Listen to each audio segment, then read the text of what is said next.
So just carrying on from the GolfTec study, the second one that came up was how the player's shoulders work at the top of the swing, and the fact that essentially the better players simply have more shoulder tilt at the top of the swing. Now, this is true to a degree, but of course you've got to be careful, because if at setup you're more bent forward, then naturally the shoulders will have more of a tilted look.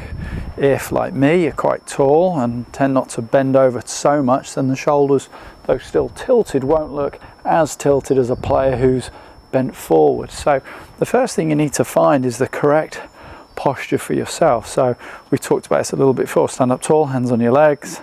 Now start to bend forward and just slide your hands down the front of your thighs until the longest finger touches just above your kneecap. Now that will give you the required amount of forward bend. So a player like me who's got long arms doesn't need to bend forward that much to do that. So at the top of the swing, my shoulders won't have a very tilted look about them, though somewhat tilted. Okay, a player who bends forward more and is bent over more, their shoulders are going to turn on more of a tilted angle.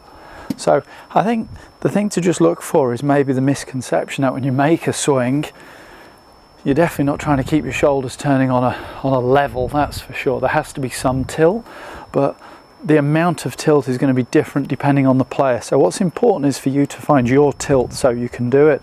This exercise is excellent to find the right amount of forward bend to start with. And then I quite like the idea, and you can do this on the mat, of setting up to a ball.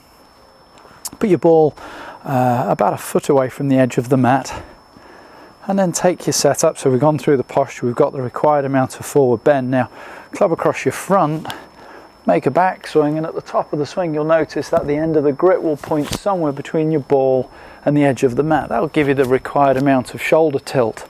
What you wouldn't want to see would be this kind of thing where the end of the grip is pointing out and away from the mat. So there's a couple of great drills just to help you understand that yes, the shoulders need to be tilted at the top of the swing, but the amount of tilt is very dependent on how much that player is bent forward to start with.